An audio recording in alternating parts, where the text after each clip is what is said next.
Okay, we're now at the point where we're ready to put the engine and gearbox unit into the car. As you can see, it is already suspended on my hoist here from the proprietary pathetic looking clamp that's holding up onto the water pump. But this is how we do it. And I will have some assistance to put this in because it is a little bit awkward, but we're going to give it a go. Let's go. So, big heavy lump, weighing a ton.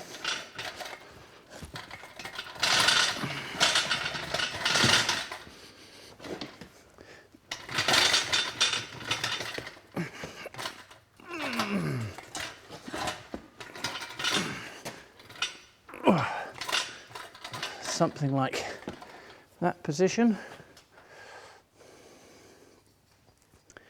This is where I could do with some assistance just to hold it square. We're going to go down and in a little at a time. Okay, coming down. About there. In a bit more. So, is that on your foot? Okay, you come up to the bulkhead? Yep. Okay, down a bit more, and the bit that's going to go clear is the, we might need to stop there a second actually.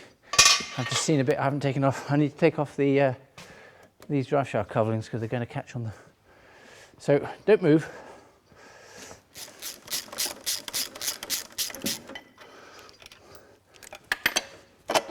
That's off. Brake disc alignment. That's it, just the drive shaft triax housings. That's what I would call them. Okay, we've hopefully recovered that issue. Oh, all this moving around to get me hot and sweaty. Right, so where are you going to? I'm going to be here again. What the sequence is, if you could be that side, okay. Just holding the engine squaring up. The continuity, but yes. And you're watching for, it's going to get quite tight near the brain as we drop down and come in. I then got to swivel this all the way around here, and the last little bit will be a little bit of jiggery-pokery getting it in. Okay, so the main issue, what actually goes wrong is that the exhaust manifold, exhaust pipe, downpipe, hits the cross member. That's what's stopping us going down now. Bangs it. Right, so I can hold this here if you want to go and set the camera. Oh, it's running. It's running. I've just left it running. All right. Okay, so we need to go down, and if you can just guide it and then tell me if I'm going to hit anything. We're also trying to clear the pipes here. Right, as soon as it's now touching the cross member, so I need to slide it in. What's it? No, maybe that's, I'll go up a smidgen just to get it off the cross member. As soon as it's free, there we go. Okay. And is it now touching? Just tell me where I need to go. Straight back, I think. A bit more. You might just, I'm afraid. Right. And now, possibly actually could actually drop it down where it is. You need to come over to me slightly to square it up. Yeah, that square there, Ian, rather than over towards you. And it should slightly go backwards as it goes in. I'll just stop there, move this out of the way. So that's going to come down onto that bolt there, and the same on this side. It still needs to come over, it needs to be there, and it will slide backwards as it drops onto the engine mount. Yes, and it is going in that general direction. Okay, coming down. And A little bit more, and a little bit more. Actually, that's looking quite good. Yes, you want that. It's almost there, but it needs to go back just a smidgen. This is where I haven't quite got enough. Thanks. All we need to do is get a couple of the engine bolts in. Now we might need what we call a persuader, which is just to put that in the bolt hole and just move it like. Because we've changed the bracket, it's slightly out of kilter. We need to give it a twist. Yeah. So the ones with the big washers go to the rear engine mounts, and then you've got 6 going to the front. So if you can get one in, possibly under this pipe, even just getting it started.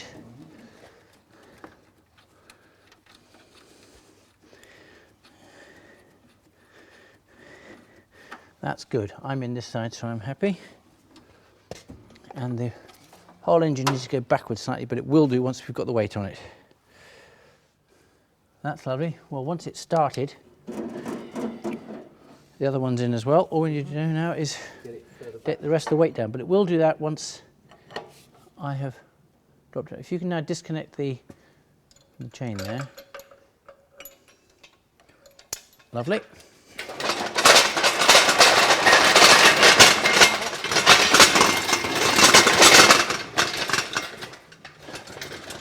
So if I put it there,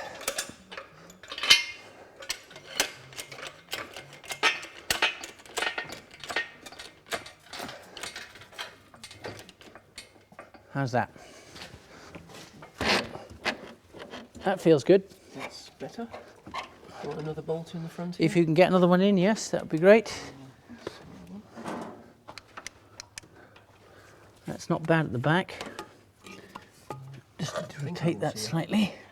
I think I can see an engine mount hole. Yeah, I can too. So I'll put a bolt in. And the last thing, once I've got this in, then we want to drop the engine down. Yeah, it's not quite in line.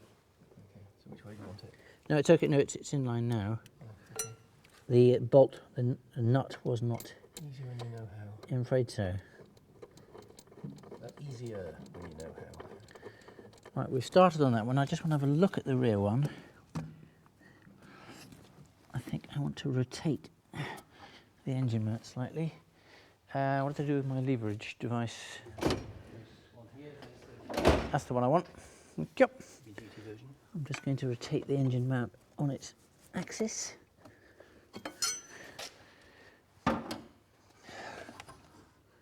Okay, I can now see the hull. Right, can you now lower the engine down all the way? Great gentleness. Well, we're only going down a few inches. That's it, lovely. Bit more. Right, take the hoist away. Hoist away. So, engine and gearbox is now in. As you can see from the sequence, it's a little bit of a faff to get in. Aided or not aided by the fact that my hoist isn't quite long enough to get over the front bonnet of a DS, hence that's why I had to come around the corner. Two people, as you can see, is much more beneficial when trying to get the thing in because the engine's so tight with all the components either side. However, it's all now in, and all we've got to do now is tighten up the engine bolts, front and rear, and we can then start installing the rest of the bits.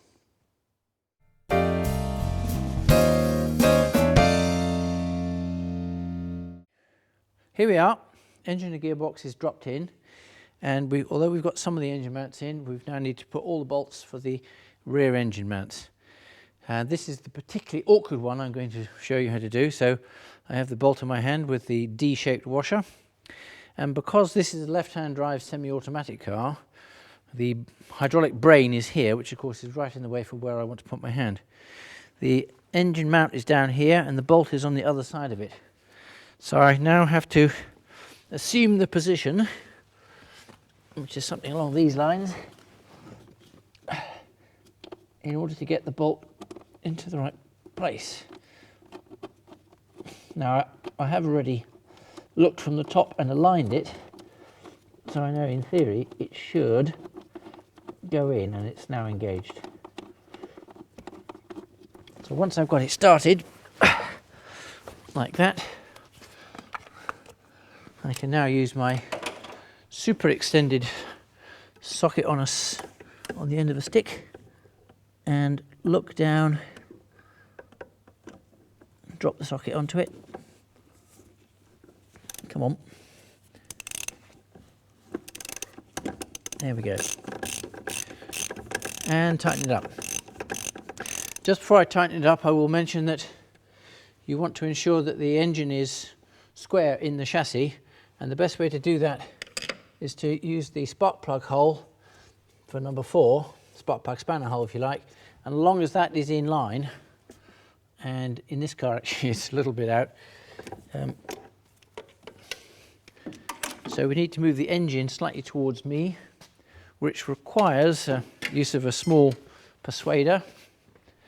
In this instance, this bar, which I'll use just like that. And now I'm looking down on top. You can see that looking down the line of spark plugs and to where the bung is, which is here, you can now see that that is more or less in line. So that gives you a good indication that the engine is in the right position in the chassis. You don't have to worry about the front engine mount because it can't actually move side to side. Once it's fixed in with the mountings, the engine's not going to go anywhere. Okay, so now it's just a question of tightening up all the bolts and moving on to the next sequence. It's suddenly become bright.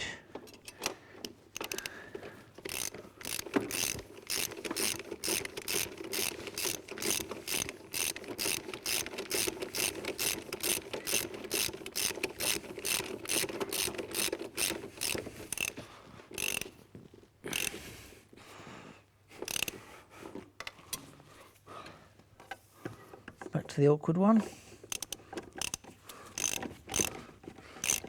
On right-hand drive cars, the engine mount on that side, the rear bolt is the awkward one because again it's constrained by what is in the way on that side of the bulkhead. There we go. One other point I'd like to raise when doing this is that this bar across the front, the gearbox mount if you like, held on with 3 bolts either side, and the sequence is to do up the horizontal bolts first. That way you're taking up any gap in between the chassis and the bar before you do the top bolt. There's a tendency to do the top bolt up first because it's right there and dead easy.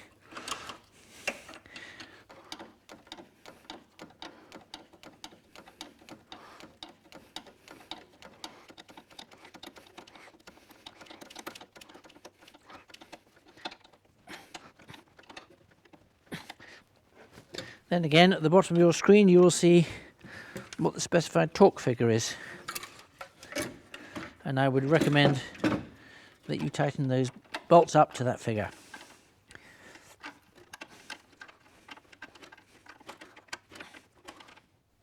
Okay, that's this side done. I'll move on to the other side.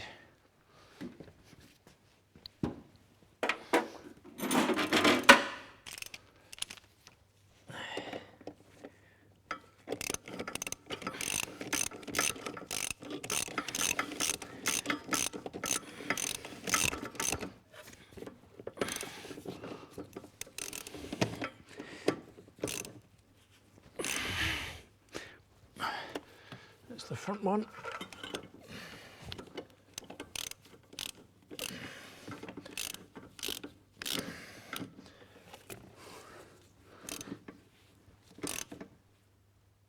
And the rear one.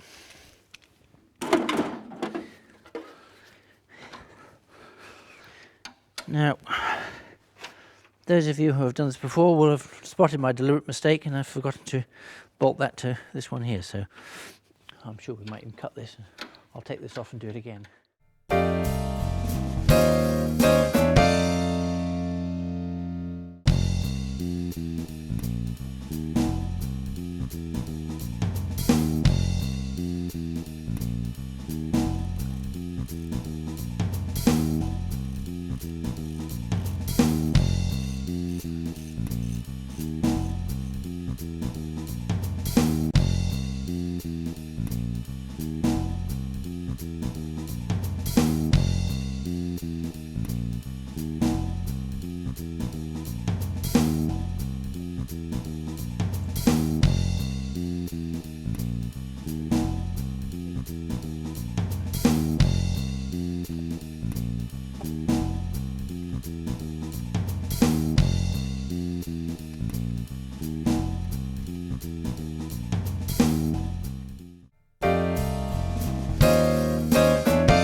Okay, we're now getting to the point where we're now moving to this side of the rebuild, and I'm going to show you how to put on the throttle linkage mechanism. So what we've got here is, this is the support at the back of, which fits onto the back of the chassis there, This is a part that quite often fails. It's a brass bush in a rubber housing to allow for a bit of movement, and the rubber perishes over time and drops out. This is a new one, perfectly good. And then you've got the actual throttle shaft. So that fits in through there and just pivots on it. And what I've got to do then is to assemble the whole thing. So I'm just putting it loosely onto the carburettor. There's a special mounting bracket stroke captive nut device, 2 little nuts, bolts should I say, which go through the slot in the back here with ease, naturally, because it's a Citroen, and my big fingers are not quite working properly at the moment. Come on, there we go. Then we slip that through them, trying to line everything at once and not drop it. And then it's washers and nuts just to hold the whole thing together. So wide nut, flat washer, anti-vibration washer, and then I've just dropped a nut, which is really annoying. Luckily I had another one to hand.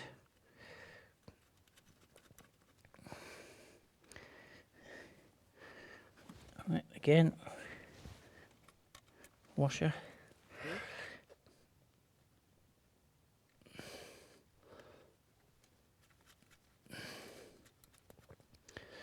Okay, now the throttle linkage, the rod, you've got rod coming across the linkage, and then you have the vertical rod which slips through the linkage there like so,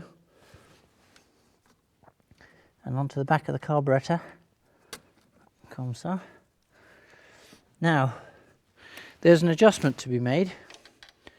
I'll just nip up these nuts a little bit tighter. And what you're doing with this, the fact that you've got slots here and this is slotted that direction, is you're wanting to set the bracket at the back such that this rod is parallel with the engine in that plane and parallel with the engine in that plane. So where the rod goes into the carburettor hopefully is all one nice straight line, and you're not trying to move it at an angle. So this has adjustments because, of course, it depends on where you've put the engine in terms of the engine mounts and what have you. So you've got a sufficient adjustment to do that. So you can align up the shaft. You can see the side of the head there. So it's quite easy to align the shaft vertically, but it's more difficult to see it horizontally because you can't actually get down there and see it. So it's a bit of a gamble and a bit of an estimate to get it roughly in the right place.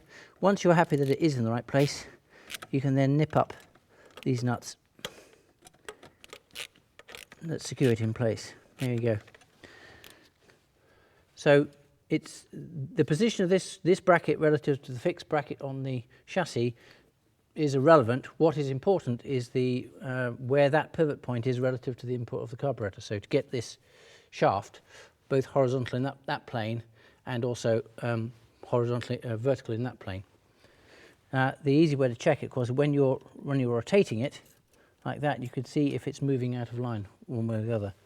The final thing to do is to connect the throttle springs, which are on the throttle rod, and they're awkward and sharp, and it's digging into my finger as we speak. And what you need to do, if you can, is to hook them over the little plastic wheels here, one on each side. You've got two springs that fit into a triangular plate which is mounted on the upright shaft, throttle linkage. You've got another adjustment which is the triangular plate that supports the springs. I know you can't see this. You can move it and fix it in position vertically on the upright shaft by twisting it through 90 degrees, so it can then move upwards. This is easier to be seen once you actually have the part, but unfortunately I can't show it to you. Anyway, back to fitting this linkage. There we are. And what I'm going to do is try and operate it. That's sort of what I wanted. The final thing is to bolt the shaft to the carburettor, and that is with the little M4 nuts, and it's double nutted to hold it in place and has a washer. So first of all the plate goes on, then a washer, then one nut which is done up tight, and then a second nut which secures the first one and stops it coming undone. You could use a modern alternative, which would be a nylock nut, but I'm putting in the standard setup in this arrangement because that's what I do, and Mr. Citroen fitted it, and I could argue that way and what have you. These are 7mm AF nuts, and here's my 7mm spanner.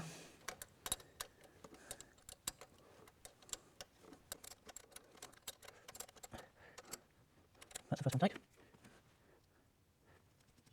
and then locked up with the second one, and then locked up with the second one.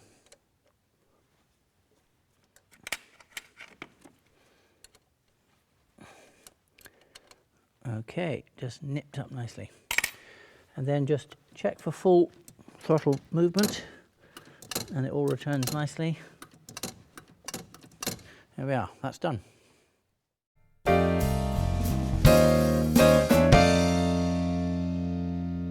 I'm now at the point where I'm connecting up the carburettor. What we've got in this particular installation is there's an aftermarket fuel filter here, which we put up on the bulkhead here, merely just because it's easy to see. This is a rather fancy looking filter, but you could have just an ordinary cheap filter. Again, this has a larger area in it. Now what we've got here is this is between the pump and the carburettor, this filter, which is a good idea, but you could also have one before the pump should you wish, or put one before the pump and not afterwards, because then it saves a pump. Only problem is there, it's somewhere down here and you can't really see it. Having it up here means you can actually see if it's full of crud or not. The other point is that on the carburettor where this pipe goes onto this spigot, these do have, or have been known to come out of the casing there, and that is a bit of a serious problem, because if that comes out, you're pumping fuel all over a hot engine and there could be a potential for a little bit of a problem. So if you have any issues with that, you can either put your pliers on it and try and wiggle it, and if it wiggles, take it out, clean it, cover it in a suitable glue, super glue, Araldite, even Loctite, and stick it back in there, and you can clamp it together from the top and the bottom to make sure it's actually positively fitted in place, and then make sure the glue goes off. And then you retry it again with your pliers to see if it wiggles. Try not to mark the copper if you can help it. Anyway, this one is solid, so we know it's not an issue. So all I've got to do is reconnect the fuel pipe like that, which comes from the fuel filter. It doesn't have to be all the way up. Long as it's on and you've got the clamp going over a decent portion of the spigot, it doesn't have to be all the way to the end. But if you want to do that for aesthetic principles, then by all means move the pipe right to the top.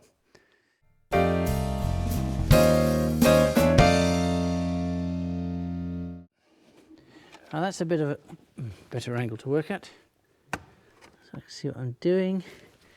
So this pipe, yeah, it's a little bit, I wonder if I can come round at an angle. Maybe I'll change that position to get a better position.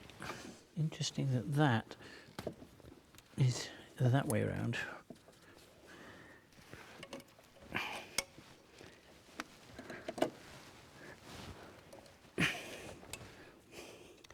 Fiddly, can't see it, it's a Citroen.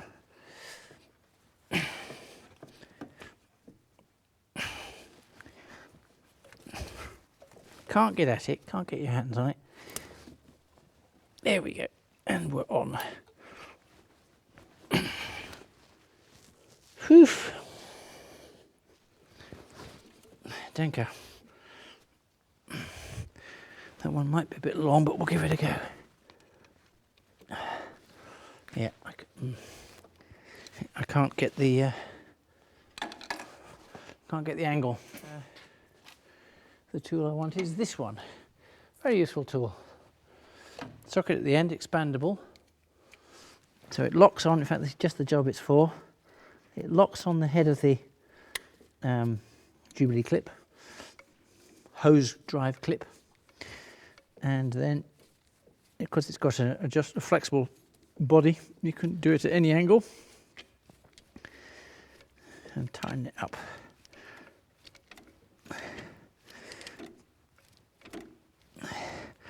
A joy to use.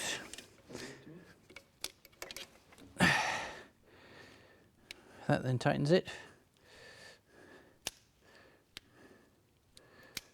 It's not being very clear, and you can adjust the tension on this by this screw here. Worm drive clip tool description. Right, so that's the return pipe on. I think we could do with a bit more just to tidy things up slightly. Could take you forever. What's it all about? It's all about pipe routing. That's what it's all about. Getting your routing in the right order. Okay, so let's have that up there somewhere and tied to, let's have that tied to that and that tied to that. Why not? Can we do that? Yes, I think we're allowed. Good. Get on with it.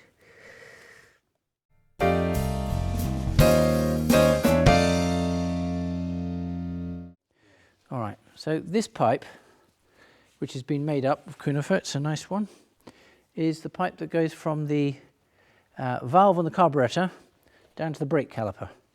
And this is when you put your foot on the brake, it puts brake pressure into this valve, shuts off a passage into the carburettor and brings you down to the slow tick over.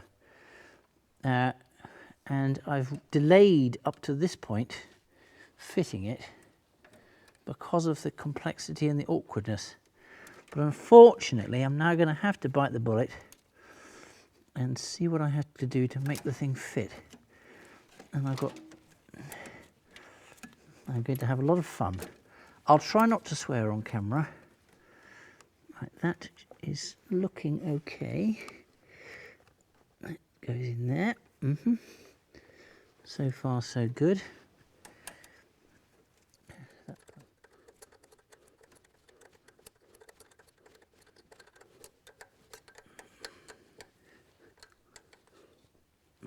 Right. This, I'm not sure which side that has to go from. We can bring that down. And this I remember tied onto there. And we could do with a new seal. Be a good idea. See if I can get the old one out first.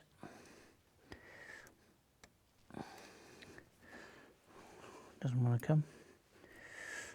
Okay. Pointy stick. Come on, Mr. Seal. You want to come out of there. There we go. Ew, a little bit horrible. Wood seal. A nice new one.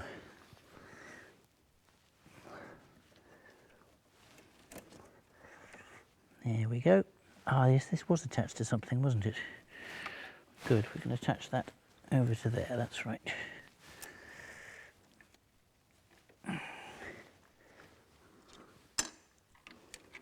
Come on, there you go.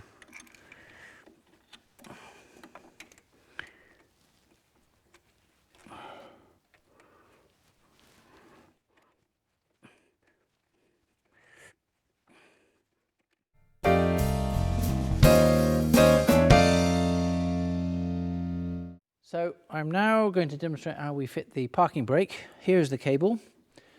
It's got a split, if you like, and it's got a bit in the middle, and it has to go between the calipers. We've already set the calipers previously, and now I'm going to show how we fit it.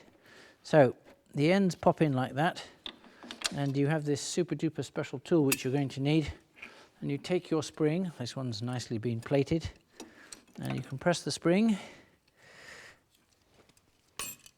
and lock it with your tool, and you slide the cable through right to the end, and then you can just put the cable through the slot in the arm, which is not wanting to go in this particular instance, and then put the end in, and then you can release this first spring, hopefully, look at that, wasn't that easy? Take the second spring and do the same thing. I'll just move around to the other side of the car. So here we have, again, we'll put the, first of all, the cable has to go in at that end, like that, not wanting to go in properly, there we go. And also we have a clip down here, which it has to go under, and I'm slightly struggling. Maybe I should have done it first. Maybe I should have rehearsed this bit, but hey, here we go. So that clip holds the cable down there. The next bit is you'll need your vice grip pliers to just grab the end of the cable and give you sufficient, there's not sufficient length on that. I've done it in the wrong order. Right, put the spring on the cable. Right, okay, good. Then put your vice grip pliers on the end of your cable, because you're going to be pulling the cable to get the end to go in. And it won't in this case because I haven't got enough slack on my cable. So you go back to the cable adjuster, which is hiding right under here. And also make sure that parking brake cable is off. So I've now done that side and moving around to this side, and here's the end of the cable. The first thing to do is to hook the cable under this clip here and bend it down. And then you've got to get this end into this arm, like that, like that. And the final thing, which I've already slackened off this adjuster here, although I'd really already set the pad clearances, I've had to slacken off this adjuster in order to get enough length of cable in order to be able to make this thing all fit together. So we compress the other spring in the tool, as I've done before, slide the cable through, and before we release the spring, we need to clip the end of the cable into the final arm. I'll just see if I can do that. There we go, like that. There we go. Now I can release that. And now I can also release the spring, ensuring that it stays in the right place relative to these arms. There you go. Now the final thing I've got to do is readjust the pad clearance bolt, which is on the arm. And the technique I described earlier was when you could waggle the arm up and down relative to the pad. It doesn't apply anymore because you've now got these springs in place. So we now change that test technique to be able to waggle the pad up and down, but not in and out. At the moment I can waggle the pad in and out because I haven't adjusted it up yet enough. So here I'm using my special cutout spanner, special thin down 14mm. It's probably got a Citroen part number. And I can feel where I've got resistance, where I'm actually now pushing the pad onto the disc. So I back off a bit, make sure I can move the pad in and out, up and down, but not in and out, which I can. And now tighten up the lock nut, which on this 1966 car is a different size. It happens to be 16mm instead of the 14mm AF nut, but that's all fine. Nip that up, and that's the parking brake set and adjusted. All I need to do now, there's one more adjustment, is to adjust it up at the other end for the movement on the pedal. But all of this lot is now set as it's required. So this is the parking brake cable, and this is the adjuster on this side, left-hand drive car. What I've done is I've already slackened off the lock nuts to give me the clearance to be able to put the new pads in and set it up. And now it's a case of resetting this. The lever is right back to the pedal on this case, and so you see there's a little bit of slack there. So all I need to do is just to take up that slack. We don't need to put any tension into it because otherwise you'll upset the adjustment at the other end. So taking up the slack just so there's a marginal amount of slack there, and then all I need to do is to lock the two lock nuts together so that it doesn't move any further. So here we need two spanners of the same size, which happen to be 21mm.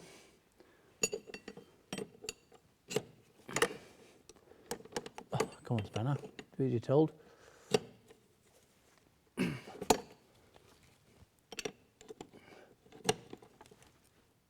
There we go.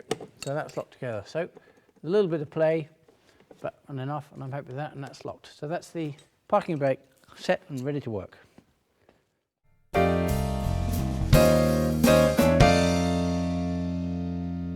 Okay, now I'm going to fit the steering rack. So we've started off with nothing in this area, but I've cleaned up the clamps and the space is all ready, having done the parking brake. So here's our steering rack. Now I did mark this end when I took it apart, so I will go with my marks, but I'll still run through the setting up procedure. But at least this gets me roughly in the right position, or at least I hope it is, assuming it was in the right position when I took it off. So just roughly get it in and get the clamp bolts on.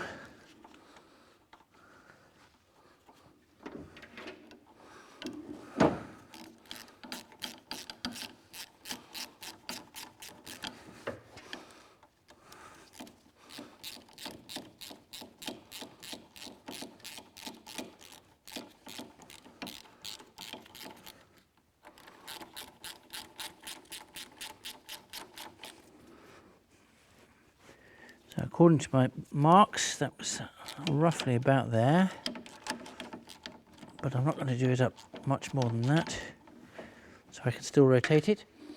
But the first dimension you need to set it up is the axial dimension, and it's from the center of this point here to the middle of the clamp, and that dimension should be 122.5 millimeters plus or minus 2.5, so basically between 120 and 125 millimeters. And this is about 123, so it's spot on in the middle, which is absolutely fine. I'll just go and put the clamp on the other side.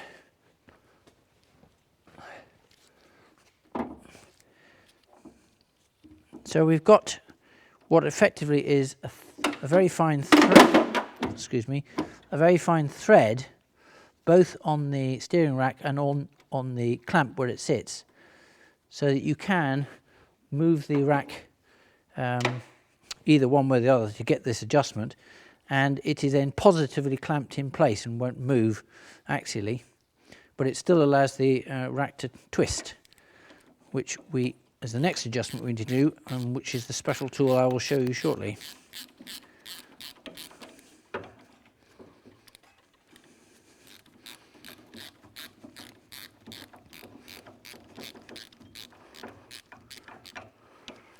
So again, just lightly nip up on that one. Okay, so we know our axial position is correct, and we can still rotate the rack. I will give this a little bit more. So now we get the column, and the column's slack at the moment, and I'm hoping, yep, we just pull it down and engage it on the spline, like so. And you will need, or have made, this special tool. Now this is designed to allow you to easily align the column and the steering rack in a nice straight line. So what you do is, it fits like that, and the bit you need to look at is this middle peg, which sits just nicely into one of the indents on the rack. And when you, if the column and the rack are like that, i.e. down, like that, you'll have a gap, which is obvious to see. Or if it's up the other way, like that, then you'll be able to rattle around this tool either end. Get that out of the way. And you'll feel it's obviously loose. So you push down on them all to make sure they're all together. They all have to be touching, and you can see whether the middle one is actually touching or not, to ensure that the column and the rack are correctly aligned. Once you're happy that that is the case, it's then just a question of tightening up the clamp bolts to stop the rack rotating. Now when you're doing up the clamp bolts, you want to do them evenly on either side, otherwise the action of actually tightening the clamp bolts can twist the rack slightly one way or the other. And so you would like to come back and recheck that this tool is still fitting correctly, which it is now. So all I need to do is, I'll do the other side in a minute. The next job to do is to get the steering column in the correct orientation, but we'll need to look at that inside. And I also have to then set up this spring arrangement, which I'll describe later. But that is the rack set in its correct orientation and position at this moment in time. Point to note is when you're putting these on, you can't get it wrong. There's a master spline, so you can't put these one cog out. I've set that up so perfectly. If you can't get this to fit, you can always wiggle the steering down there, and you can see from the top when it's in line. As I say, as soon as it's lined, it'll drop straight on. And then I need to put the pinch bolt in. You might need to just raise or lower this just to get the bolt to go in, because it's going into a little groove and will actually go in one place. As you can see, it's quite secure, and I haven't even done it up yet. But it is important that these nuts are done up, because you don't want the arm coming off when you're driving along.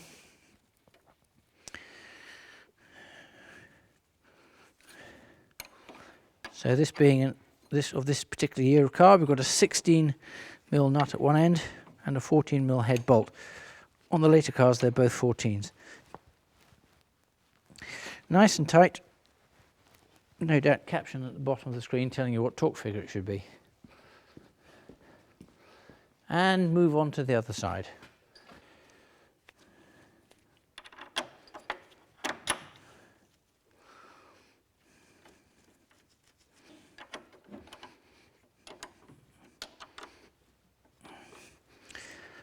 Right, the final thing to do for the rack, which I haven't done yet, is to connect the hydraulics, which is just down here, which you can't see from that side.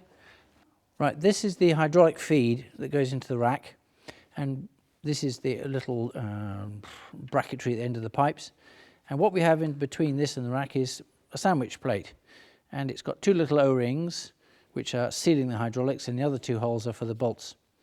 So when you are taking these apart or changing them, it's good practice to change the O-rings every time, because they get old and hard and lack their ability to seal. Also, I've put this on a surface plate and cleaned both sides of this plate to ensure that it's actually flat and that there's no rust or corrosion or anything which would inhibit the sealing. So all I need to do is to pop the sandwich plate over the mounting bolts, mounting studs, like that, in place, and then follow it up with the plate, which is there. And now I add washers and nuts, 8mm nuts in this instance.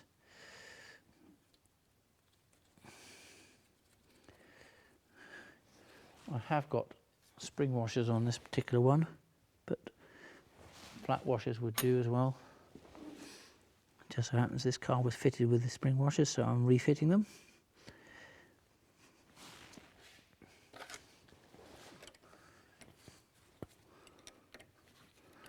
And then just nip this up tight. Again, doesn't have to be super tight, but you're compressing the sandwich plate and just ensuring that the hydraulics are sealed.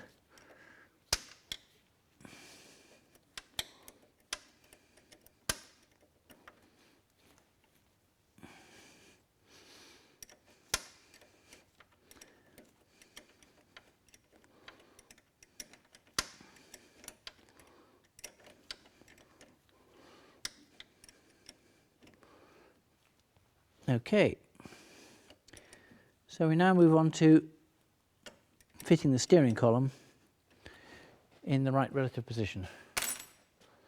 So attaching the steering column to the steering rack and using the marks that we did when we took it apart means we know we've got the splines in the right place, and you'll see the 3 notches in the pinion of the rack, and we're going to fit the bolt through at the highest one, the furthest away, because that means that the steering column will then clear the surround. Sometimes if you put it on the further lower notches, you can get the steering column to catch on the chrome surround, thereby damaging it.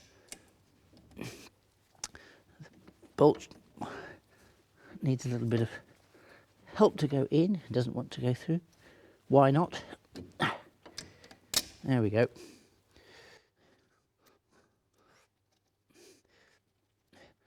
And as we've already aligned the steering column to the rack, we don't have to set that again, but all I need to do now is tighten up those bolts. As we're continuing assembling the steering column to the rack, we've got this little cam-shaped device, kidney-shaped device if you like. I hope the angle can see that there's a little indent here, it's not a full circle. And what we have, I have already described this before, is this has got a little roller bearing, and this rod is actually sprung loaded. I'm going to take this off because it's now done its bit. So what this does is, this bearing sits in this position in the indent of the kidney-shaped device, and that gives a little bit of feel to the steering in the dead ahead, in the straight ahead position. If your car you're driving along a straight road and you take your hands off the wheel and the car either veers left or right, you might need to adjust this relative to the steering column. And it's a simple case of slackening off that one nut and then rotating the cam either way in order to get the car to drive in a dead straight position. Now we know that this car is already set correctly, so I don't have to adjust it. So that's that. Moving on now up to what we've got to do is to tension the spring that pushes the steering column down onto the rack. Now, normally you have a clamp here and a sleeve, and further up in the housing is a spring. Now, normally where this little bolt is, you've got a Citroen special headed bolt, and you need this special tool to adjust it. I hope the camera can pick up that it's a sort of elongated. It's got an elongated slot with it rounded ends. It's a Citroen special tool, and they made it just to make life really awkward for us mechanics. Anyway, someone has changed that bolt for a normal M8 bolt, which means we can use a normal socket. So what I'm going to use is a couple of screwdrivers. Oh, I'll point out the other thing is there's no sphere here, so we can actually see what you're doing. Use a couple of screwdrivers to push up against the spring tension. Okay, and then whilst I hold the spring tension, bring my socket down and tighten up the clamp.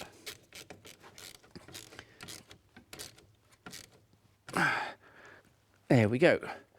So that is now the steering column attached to the rack exactly as it should.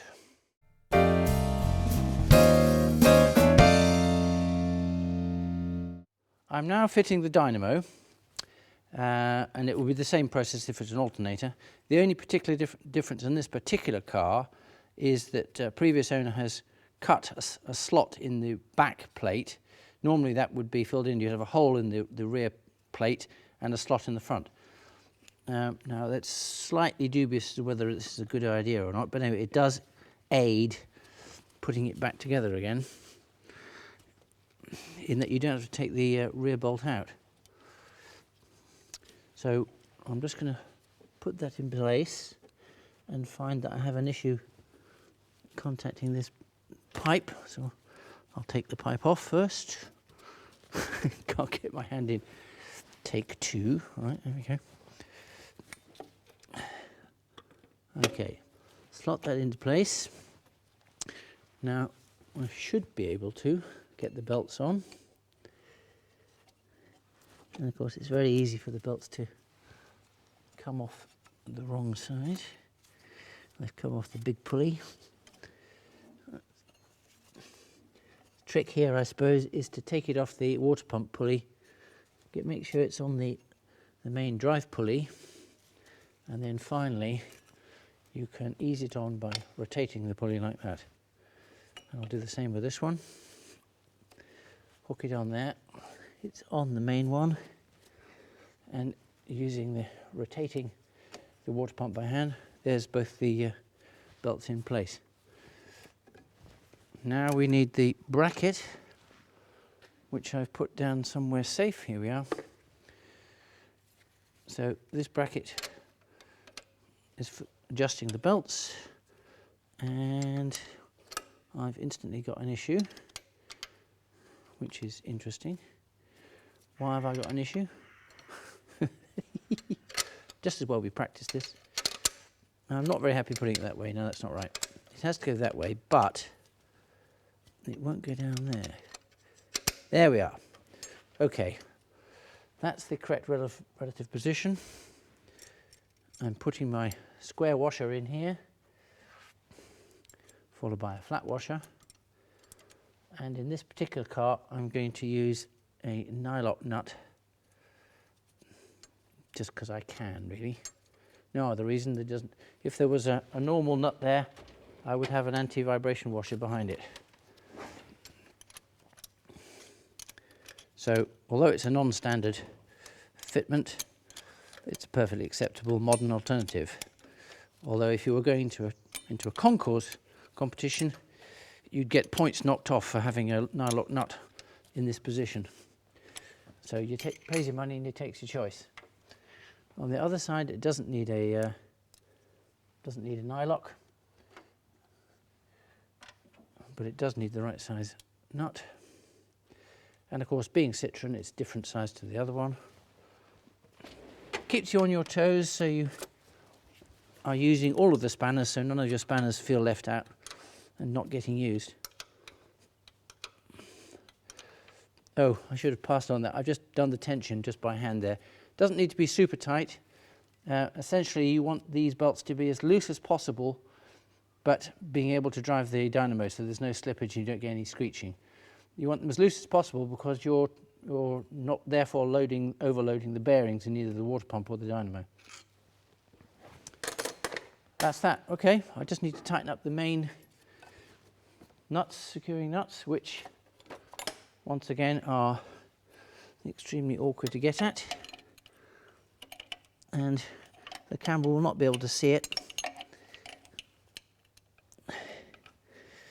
I can just get my open-ended spanner on, turn it round and do it 1/8 of a turn at a time. So I suggest you go away and have a cup of tea and come back in 10 minutes and I'll still be doing this.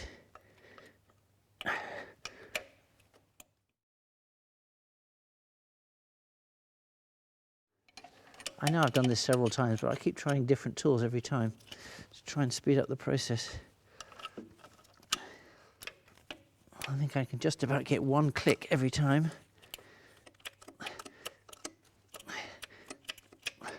Extremely tedious.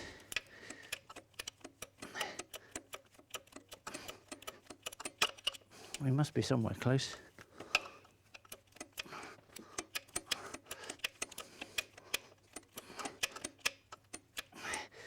All right, that'll do.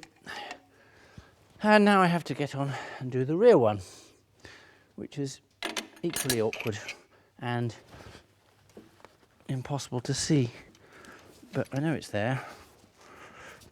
Again, access is the usual issue. You can probably get a spanner onto it and you can probably see it, but you can't do both at the same time. I can assure you I am doing the nut up.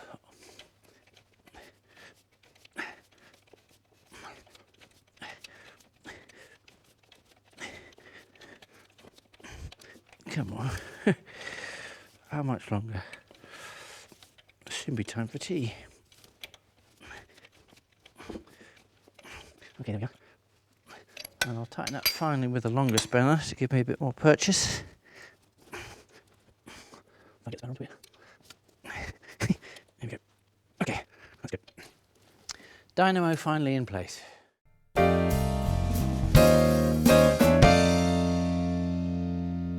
So I'm now going to put the radiator on. Everything is prepared. Nice little trick which I'll share with you is just to put a little bit of lubricant on the lower hose pipe here, and you can put a little bit around the rubber because it makes it easier to slip it in. I'm putting it on without any supports at the bottom. The top hose isn't fitted yet either, but it's just to get the thing into place. You have to go over the fan, get it roughly in place, and now slip the lower hose in on. So that's it roughly in place to start off with, which is a good start.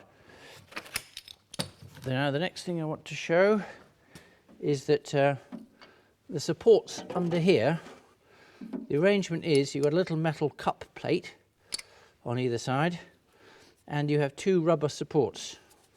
Now these compressor, and the whole thing is bolted from underneath with two long bolts. Now these rubbers compress over time. This one is quite compressed. It's also a bit perished along with the other one. So I'm going to replace them at this time. Hopefully you can see in that shot that the one I'm replacing it with is thicker and less perished. So I shall put those in the B1N. The next little tip is for the mounting bolts, which have to screw up underneath and into the captive nut in the radiator here. A useful little tip is to put a slot in the end of the bolt so you can put a screwdriver on the top and screw it up. Citroen did this on the later cars. On this is a 66. It doesn't happen to have them. So I have added the slots to make my life easier. So the radiator is roughly in place. So I'll take my rubber support, put it on its little tray, and I'll slip it underneath the support there, and finagle the bolt in. Great word, finagle. There we go. Now looking down at the top, I can see this. I can see the bolt, and with my long thin screwdriver, hopefully this will go in like it was almost meant to be. Now I think I'm going to have to put the other side in at the same time just to square everything up. Otherwise it's slightly at an angle and it doesn't like it. So same idea. And if you look down, you can look down through the bolt. I can see the head of the bolt. And of course the direction I'm turning feels like you're undoing it because you're screwing it up from the underside, and as if by magic the bolt appears. Let's see if I can do the same magic on this side.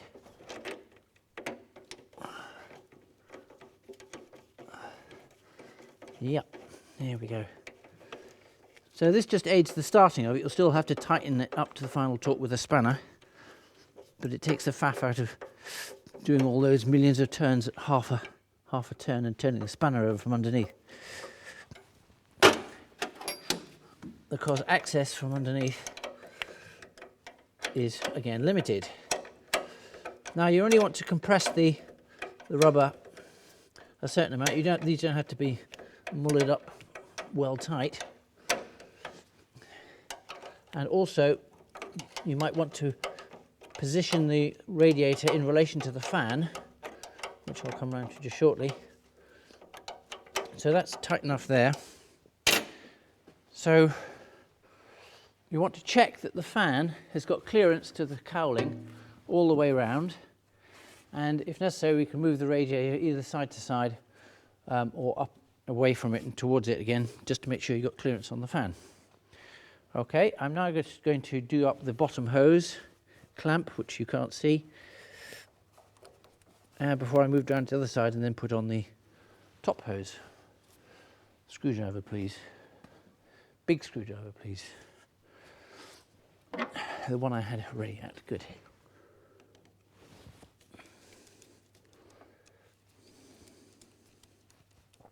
Another useful little point is that when you're doing up the this lower hose, you really want to ensure that either the lower pipe or the hose is very close to the steering rack feed pipes that run along the top of the steering rack.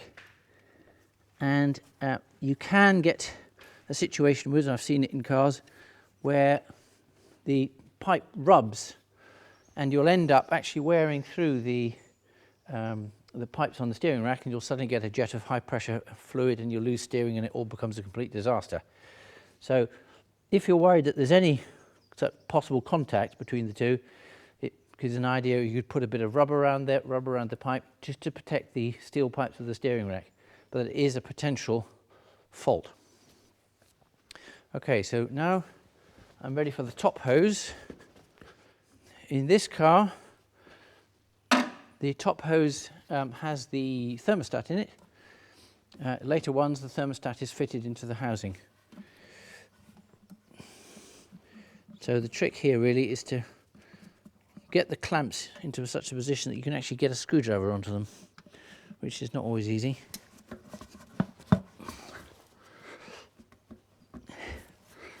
And now having a bit of a fight to get the clamp on and the pipe.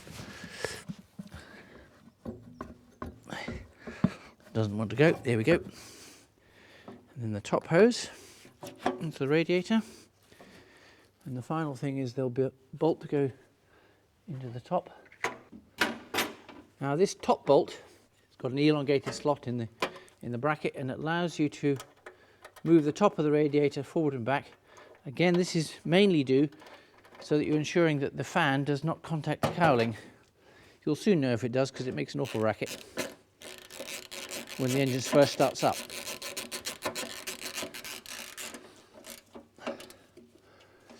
So I've checked that we've got clearance both sides, the top and bottom. Not going to be an issue. Nip up that nut. And finally the clamps for the top hose.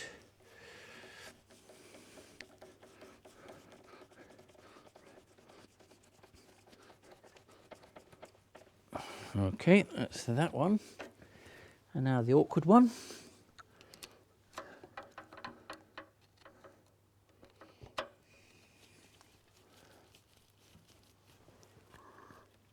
Making sure it is actually on the hose. Yep.